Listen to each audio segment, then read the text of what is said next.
Hey, what's up? What's going on out there? I'm about to check out this video with David Pollack and Jason Whitlock. They're going to be talking about David Pollack's time at ESPN as a commentator.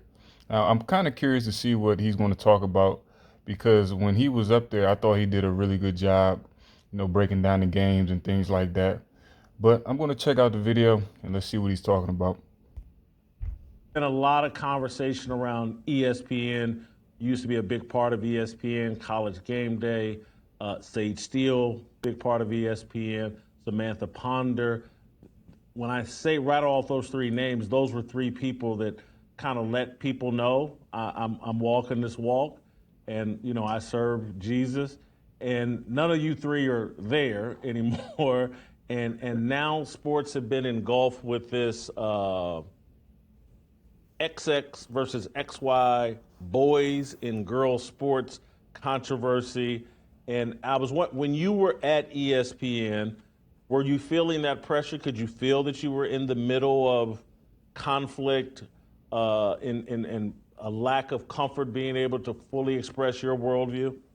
100%. And listen, I'm not saying that they always said that to me, but it was very clear. Like your opinions you post on social media, while they are yours, they also represent us, and so we are taking that into account. And so you 100% know that. And I'll say this, being critical of myself, like I was absolutely worried about what I said, so I didn't get fired. And I think that's a bad thing, man. I think that's a bad job by me, a really bad job by me. I mean, not actually David Pollack. A lot of people are like that. If you say the wrong thing at your job, the chances are that you getting let go are pretty high. So you're not alone in that particular aspect. And I've been very thankful now that I've been fired, because it's opened up me to be able to talk about whatever the subject is in a truthful manner. And that is really fun. And I'm definitely going to make sure that I take advantage of it, because, we got a lot of stuff going on that, I want to hear from certain people, and I want to hear a biblical perspective, and I want to hear different perspectives besides people that when you have something to lose, Jason, and you can't talk about something, like, I don't trust your opinion.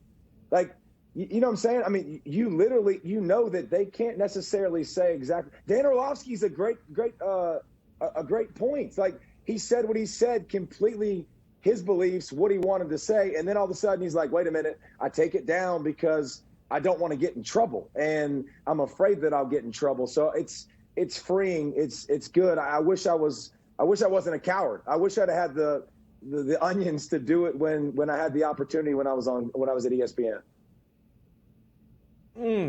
I love it. I love that level of transparency. I'm probably a bit more sympathetic. How old are you, David? 42. 42. You're married. You got kids. Oh yeah. And you're sitting there thinking about all your responsibilities and the position you want to put your kids in. Sometimes I go overboard on the sympathy, and that's why I keep Anthony and Virgil and Kevin around, and because Virgil's even not without here their today. mics.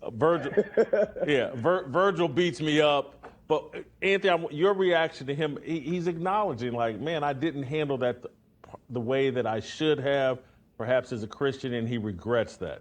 It's interesting when you're in that position, you want to be bold in your faith and being handcuffed, understanding that sometimes that even happens in churches where even ministers are looking at the audience, and if they're not solid in their faith, they may want to placate to the audience rather than being convicted. But what I do appreciate about what David is just saying is that, hey, now that I have this platform, my own, I can speak it boldly. He looks back and reflects on that. And again, using that. That's the key word, his own platform. When you working for a company, or in his instance, ESPN, you can't get up there and talk about what you want to talk about and do what you want to do. You have to stay in line with the company policy. And if you voice anything out of that policy or something that can hurt their bottom line, they're probably going to get rid of you, just like they did with him. It is what it is. Like, if you want to do something, build it on build it yourself, and then you can speak your mind freely and do whatever you want to do. But if the money is important to you and, certain things like that, then just stay with the company and just keep your mouth shut. Platform, recognizing that, hey, this might be the sacrifice, but that's what happens in Christianity. Our faith is about sacrifice. It is about, hey, I might lose the position, I might lose the financial capability, I may lose some of that, but again, standing for my faith is far more valuable than any of it. I think the word here is integrity, right? Because we do put our lives in silos. If we're a police officer, we have to behave a certain way, and we're paid to behave a certain way while we're on duty. But if it starts to affect your integrity, who we are as human beings, how we're behaving in the world, then we have to acknowledge it and take a look. Maybe this isn't the right spot for me. And the courage is walking away when it's good, right? When it's really good and the paychecks are coming in, the bonuses are big, and you're willing to walk away because it's not right for you. David, that's... And before Whitlock talks, I'm just curious to know what, David Pollack went through. I mean, he was on College Game Day. All they did was talk about ball. I don't believe they brought up any of those issues from the other side. And if you know what I'm talking about when I say the other side, like the LGBT, whatever, those type folk. I don't believe that came up. Maybe something else was going on at ESPN he didn't like. Who knows? I think it was inevitable. Me watching you and seeing some of the things you tweet out, I'm like, man, this guy's on ESPN and he's trying to do the dance. I think there's a lot of, I'm sure you and we won't call names, but there's a lot of guys doing that dance. What would you say to the guys that are in the exact same position you are, and they're looking at what's going on with young people? Again, for me, it's just like, man, we got drag queens dancing in front of little kids, child-friendly drag shows, and now we got boys playing girl sports. That's where it's just like, I can't be quiet. I gotta speak out, and I gotta call people out that won't. It's the kids part that has pushed me over the line where I just gotta go independent, where I can talk about Jesus and I can call these people out. What was the line for you?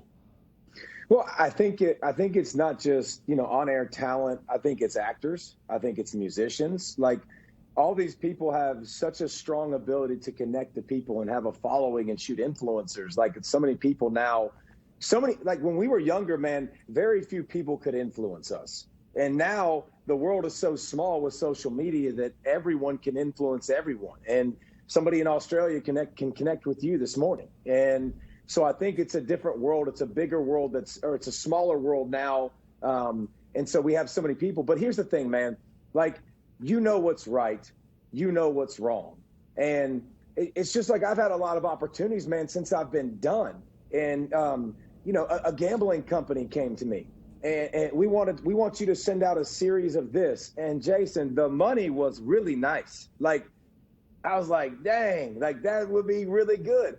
Well, if I cause one person to stumble, then I'm not doing my job. I'm supposed to encourage people. I'm supposed to be light. I'm not supposed to be a stumbling. Now, the thing with gambling and these so-called Christians on this panel,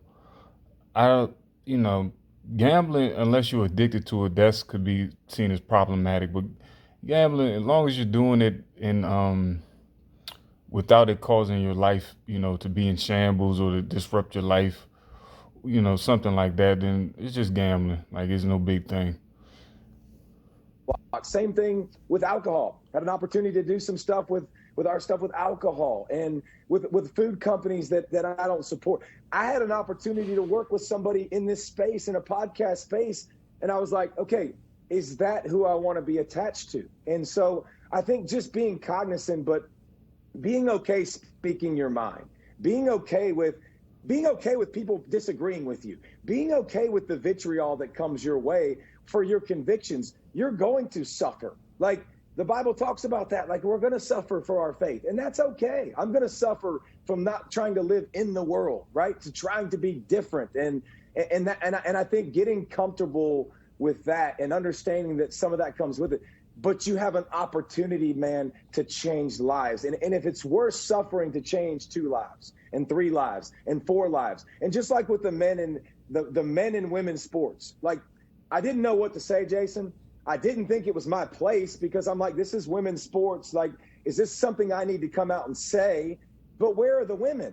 And where are the people, saying this and coming out? And I didn't know what it would lead to. And I didn't think I was an expert, but I'm like, surely we understand the difference between a biological man and I'm going to cut him off right there. He got to know who he's working for. Disney owns ESPN, and anybody with half a brain cell knows what Disney is pushing, all that stuff he's talking about. So wouldn't you think that would have a trickle-down effect to ESPN and the sports world with, kids, women, men playing women's sports and, transgender things like that. So that stuff would be normalized in sports, especially by ESPN because of who? Their parent company. So I don't know why David Pollack was just so confused about that. It sounds like he just needs to be a preacher or quote unquote preacher or whatever. a biological woman. And that's why we always separate them, because one has an inordinate amount of testosterone flowing through them, which means they just get bigger and they just get stronger and they actually have pain receptors that are weakened. Like, they're just way on a different playing field completely than a woman. And it just kept coming up and coming up and coming up. And I'll be honest, like, if I had my job at ESPN, I probably would have been like, do I say something? Because I know I'm going to piss people off. I know it's going to put me in a position where somebody's going to look at it and probably going to come to me. And what am I going to do? What am I going to say? What am I going to do if I don't have a job anymore and I'm taking care of my babies and I'm taking care of my baby dolls? So, yeah, I think all of that works together. But if you have the I don't know if he just said baby dog. I don't know. He tripping with that one. He talking about his kids and his baby dog. I don't know what this love affair with so-called, with dogs is with, these folks. I don't know what it is. chance and the courage and the influence. Here's another thing too, Jason. How about this? And I'll throw this to y'all. Like, do we have to curse all the time now? Like, is that something that every athlete has to do in an interview? Is that something that we have to do on every show? Like, now these kids, I'm a high school football coach, and we're walking around and it's just mother blank this, mother blank that. And I'm like, so you're a believer, right? Yeah. Okay. Well, your words matter to God. And those are different words we can use, but we see. I'm a stop him right there. See, a lot of these, so-called Christians don't know what anything about the Bible, honestly. Cursing, unless, depending on the intent, cursing is not a big deal, honestly. And it doesn't have anything biblically about cursing in it. Even these words we use now, they didn't have back in the day anyway. So, I don't know. That's just more of a preference thing with some people. But to attach it to the good book, it makes absolutely no sense. It everywhere, man. If you publish a book, you establish My credibility, fault about the and advertising. it's your opportunity to See it everywhere, man. Oh, I think you've raised a great question. It's something I struggle with. I used to curse like a sailor. MF was my favorite word, and I say that in all seriousness. Tony Dungy had to come after me on social media. Did it privately in DMs like, hey, Jay, you saying you're on my team, you can't be talking that way. And it's helped me, really, he pushed me the right direction, and I've done a better job with it. And now I hear things differently because even in this podcast YouTube space, they, I think, reward profanity.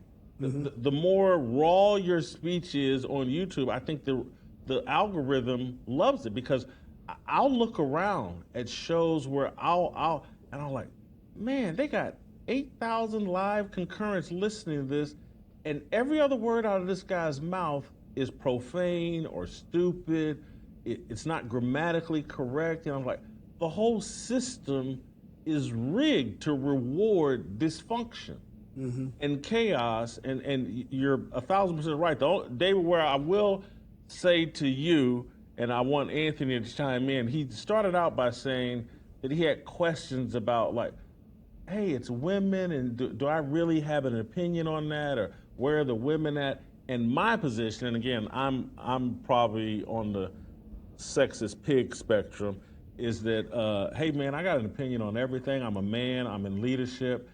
This woman doesn't really know what she's doing, and if I don't hop out here and tell her what to do, we're going to be dealing with chaos. I'm probably a little too far on others, but when I hear David, it's like, no, as a man, and particularly as a man following Jesus Christ, yeah, have an opinion on everything and speak it loudly, as long as you're coming from this book. Yeah, have an opinion and had a risk of losing your job, just like David Pollack found out. I mean, you know what? It seems like he's quote unquote trying to do the right thing, but a lot of these guys, especially the panel, and Whitlock especially has no clue what the good book is about. He has some good men up there on his show, and he still has no clue. I'm talking about good men in the past, like it was a brother out of Texas, excuse me, I think Tennessee, and another some other brothers out of New York. But he had some good men up there that really taught him, gave him a good basis, and showed him what time it is. But for some reason, he's on this whole Jesus is my God type thing, basically. But anyways, like I said, David Pollack, he definitely was a good player back in his day, and I think he stopped because he got injured. I think he messed up his neck, but he definitely was a bowler, was a good player. And like I said, he found out the hard way. You can't say whatever you want at your job without facing certain repercussions, and that's what it is. If you want to do something like that, you got to chart your own path and start your own show or whatever the case may be. But, that's my 1-2 on it. Leave your commentary. Let me know what you think.